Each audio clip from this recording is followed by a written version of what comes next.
ये धारणा ही गलत है। जो भी हम कर्म करते हैं अच्छे या बुरे, उसका हमें फल कभी भी किसी भी जन्म में चुकाना पड़ सकता है। कर्म गति तारे नहीं टले। राम भगवान को भी अपने कर्मों का हिसाब देना पड़ा था। भगवान के लिए भी वो अपराध का विषय बन गया, उसकी सजा उन्हें भी भुगतने को मिली थी।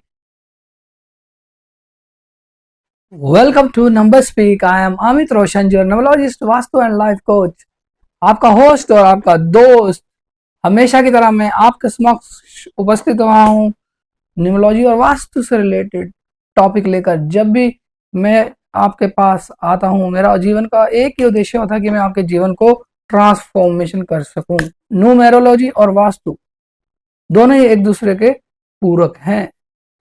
आज मैं बात करने वाला हूँ एक ऐसे विषय के ऊपर जो अक्सर लोग मुझसे पूछते हैं, ऑनलाइन भी और ऑफलाइन भी। बहुत से मुझे ऐसे कमेंट्स आते हैं मेरे को सोशल मीडिया के ऊपर, आप न्यूमेरोलॉजी में बिलीव करते हैं, आप न्यूमेरोलॉजी के बारे में बात करते हैं, बट ऐसा कैसे संभव है कि एक ही समय पर, एक ही टाइम पर, एक ही दिन में कई हजारों लोग पैदा हुए होंगे और आगे भी हो रहे हैं। तो ये कैसे संभव है कि इन सभी व्यक्तियों का भाग्य एक जैसा क्यों नहीं होता, सबके भाग्य अलग अलग क्यों होते हैं? तो बहुत ही फायरिंग सा, बहुत ही कंट्रोवर्शियल सा ये टॉपिक है। आज मैं आपके इस जिज्ञासा को शांत करने की कोशिश करूंगा अपने प्रयास के द्वारा। आज मैं इसके ऊपर बात करने वाला हूं। यदि आप भी मेरे इस वीडियो को देखना चाहते हैं तो सबसे पहले जो मेरे चैनल पर फर्स्ट टाइम आया है ना, वो मेरे चैनल को सब्सक्राइब कर लीजिए। पास में लगा जो बेल आइकन है उसे हिट कर दीजिए ताकि आने वाले वीडियो के नोटिफिकेशन आपको मिल सके। और वीडियो को ज्यादा से ज्यादा शेयर कीजिए अपने दोस्तों, मित्रों, रिश्तेदारों में, अपनी फ्रेंड्स कम्युनिटी में, ताकि नॉलेज और लर्निंग उनकी भी बढ़ सके। और वीडियो को स्किप करने की गलती मत करना, वीडियो को शुरू से लेकर अंत तक देखो, क्योंकि इसमें जो भी मैं छोटी छोटी बातें बताता हूँ ना, आपके लिए बहुत काम की चीजें हैं। ये न्यूमेरोलॉजी एक साइंस बेस्ड सब्जेक्ट है। यदि आप इसको इम्प्लीमेंट करेंगे अपनी लाइफ में तो 100% मैं कह सकता हूं कि आप अपने जीवन को ट्रांसफॉर्म कर लेंगे। ये एक नेविगेशन सिस्टम है आपकी लाइफ का, जो आपके लाइफ को नेविगेट कर सकता है 180 डिग्री से लेकर 360 डिग्री तक, ऐसा मेरा यकीन है। मैं आपको हमेशा कहता हूं कि मानिए मत, जानिए। यदि आप अपने पे इम्प्लीमेंट करेंगे तो जान जाएंगे। वेल, आज का वीडियो हम शुरू करते हैं, जिसमें मैं बात करने वाला हूं कि एक ही डेट, एक ही दिन, एक ही समय पर हो सकता है लाखों लोग पैदा हुए हों और होते भी हैं। तो ऐसा क्या है कि एक डेट ऑफ बर्थ के जरिए हम, ड्राइवर कंडक्टर के जरिए और बर्थ चार्ट के जरिए हम लोगों का भाग्य जान सकते हैं, उनको नेविगेट कर सकते हैं। ये कैसे संभव है? तो मैं आपको इसके लिए कहना चाहूंगा, ये बिल्कुल संभव है। देखिए, ये बहुत ही यथार्थ है कि एक तारीख को एक ही समय पर और कितने सारे लोग पैदा होते हैं और उनके भाग्य अलग अलग क्यों हो जाते हैं। तो मेरा जो मानना है कि इसको हम एक एग्जाम्पल के जरिए समझ सकते हैं। अब एक ही डेट को अंबानी के घर में कोई बच्चा पैदा होता है और एक ही डेट को अमिताभ बच्चन के घर में कोई बच्चा पैदा होता है। और एक एग्जाम्पल हम ले लेते हैं, ये हाइपोथेटिकली एग्जाम्पल्स हैं, और एक बच्चा पैदा हो जाता है किसी गरीब रिक्शा वाले के घर या ऑटो वाले के घर।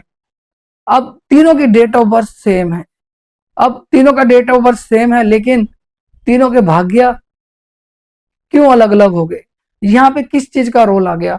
अब यहाँ पर रोल आ गया आपके कर्मा का। आपको जो बर्थ मिलता है ना, आपके कर्मा के हिसाब से मिलता है। आपके जो पास्ट बर्थ के कर्म होते हैं ना, उसके हिसाब से ही आपको जन्म मिलता है, डेट ऑफ बर्थ मिलती है। बहुत सारे फैक्टर्स होते हैं इस पे जो काम कर रहे होते हैं। हमारा जो मनुष्य का शरीर है ना, वो 5 एलिमेंट्स के साथ ही बना हुआ है।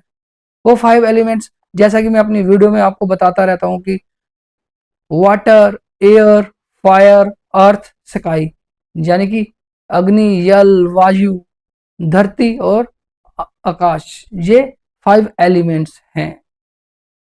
अब ह्यूमन बॉडी और पूरा यूनिवर्स इन्हीं 5 एलिमेंट्स के ऊपर मिलकर बना है। और इसी से हम बनते हैं, हमारा जन्म होता है, इसी में ही हम विलीन हो जाते हैं। कि हमारे पुराणों में बिल्कुल बहुत ही क्लैरिटी के साथ लिखा हुआ है कि हाँ, हमारा जो कर्म है ना, ये प्रधान है, ये कर्म प्रधान है। हम हमारा को जो भी जन्म मिलेगा हमारे कर्मों के हिसाब से ही मिलेगा। इन सब कर्मों में जो मनुष्य जूनी है ना, वो सबसे बेहतरीन जूनी है। अब इसी के आधार पे हमें जन्म मिलता है। आदमी ऐसा नहीं था कि आज नहीं है या कल नहीं होगा, हम इससे पहले भी थे और इससे भी पहले थे और आगे वाले टाइम में भी हम होंगे, मगर हमें खुद को नहीं पता हम क्या थे और क्या होंगे, ये हमारे बस में नहीं है। उसी तरह जो जन्म है ना, कर्मों के हिसाब से ही मिलता है। जैसे कि हमने एग्जाम्पल लिया कि एक बच्चा अंबानी के घर में पैदा हो रहा है, एक बच्चा अमिताभ बच्चन के घर में पैदा हो रहा है, एक बच्चा किसी ऑटो वाले के घर या रिक्शा वाले के घर पैदा हो रहा है। अब जो अंबानी के घर में पैदा, उसकी जो कार्मिक जीवन देखो, उस समृद्धि है, जो भी सौभाग्य है, उसको बहुत ही अर्ली एज में बिना कुछ किए ही मिल गया, फर्स्ट डे से ही मिल गया। वो उसका कर्मा था, उस बच्चे का कर्मा था कि उसने ऐसे घर में जन्म लिया जो पहले से ही इतना समृद्ध था कि जहाँ पे किसी चीज की कमी नहीं थी और हर चीज की उपलब्धता प्रचुर मात्रा में है, हर चीज की उपलब्धता प्रचुर मात्रा में है। और एक अमिताभ बच्चन का घर है, वहां पर भी सिमिलैरिटी सेम है, बट अंबानी के मुकाबले वहां पर भी कुछ ना कुछ कमी है, बट संस्कार उसको वही मिलेंगे। चाहे अमिताभ बच्चन के घर में भी पूर्ण सुख सुविधा है, पर कहीं ना कहीं जो अंबानी फैमिली है वो देश की, इवन पूरे संसार की टॉप रिचेस्ट फैमिली में से एक है। तो कहीं ना कहीं वहां पे भी कुछ ना कुछ अंतर तो रहा होगा, पर माना जा सकता है वो अंतर ज्यादा बड़ा ना हो। पर जो मेन अंतर देखने को मिल रहा है वो उस गरीब ऑटो वाले के घर में देखने को मिल रहा है, उस रिक्शा वाले के घर में देखने को मिल रहा है, जिस बच्चे को सेम डेट, सेम दिन, सेम समय पे ही उसने जन्म लिया है, पर उसको उसके लिए बहुत ही प्रयत्नशील होना पड़ेगा। उसने खुद ही अपनी मेहनत करके अपने अपने विश्वास के बलबूते पे उस एक ऐसी आईपीएस जैसी या इस तरह की इसके समकक्ष कोई ऐसी उपलब्धि हासिल कर ली हो जो उसके जीवन में उसके ही समतुल्य है। तो ये भी एक अपने आप में बहुत बड़ी उपलब्धता हो सकती है, क्योंकि वहां उसको मेहनत करनी पड़ी तब उसको वो सब मिला है और उनको सब कुछ परोसा हुआ उनकी प्लेट में आया है। ये सिर्फ कर्मों का सिद्धांत है। आप पिछले जन्म में क्या कर्म करते हैं उसका लेखा जोखा आपको भरना पड़ता है। इसलिए कर्म अच्छे कीजिए, जैसे कर्म करेंगे उस कर्मों का हिसाब आपको किसी ना किसी जन्म में चुकाना ही पड़ता है। यदि हम सोचते हैं कि कर्मों का छुटकारा हमारा इसी जन्म में हो जाएगा, तो माय डियर फ्रेंड, ये सोच गलत सोच है, ये धारणा ही गलत है। जो भी हम कर्म करते हैं अच्छे या बुरे, उसका हमें फल कभी भी किसी भी जन्म में चुकाना पड़ सकता है, भुगतना पड़ सकता है। मेरा ऐसा ही मानना है और ऐसा ही सोचना है।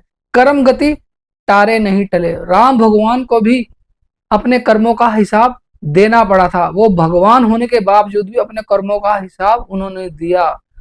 जब उन्होंने बाली को धोखे से मारा तो उन्होंने भी कहीं ना कहीं एक ऐसा कार्य किया था जो कि किसी के लिए भी, इवन भगवान के लिए भी वो अपराध का विषय बन गया। उसकी सजा उन्हें भी भुगतने को मिली थी। जब वो कृष्ण अवतार में आए थे तो जिस भील ने उनके पांव में तीर मारा था ना, वो भील वही बाली का अवतार था, उसका ही दूसरा जन्म था। बट ऐसा ही होता है, जो हमारे कर्म होते हैं ना, जो हमारे सिन होते हैं, वो कैरी फॉरवर्ड हो जाते हैं। हमें अपने जन्मों को जो लेखा जोखा होता है ना, कर्मों को कहीं ना कहीं हिसाब देना पड़ता है। इसलिए जब भी करें अच्छा करें, अच्छे कर्म करें, क्योंकि कर्म गति तारे नहीं टरे। उम्मीद करता हूँ आपको मेरा ये वीडियो भी और मेरा जो मैंने आपको सुझाव दिया है इसको पसंद आया होगा। यदि आपको पसंद आया होगा तो वीडियो में कमेंट्स करें। That's all for today. Thank you very much for listening me to patiently and God bless you all. See you in next video. Till then, bye bye, take care.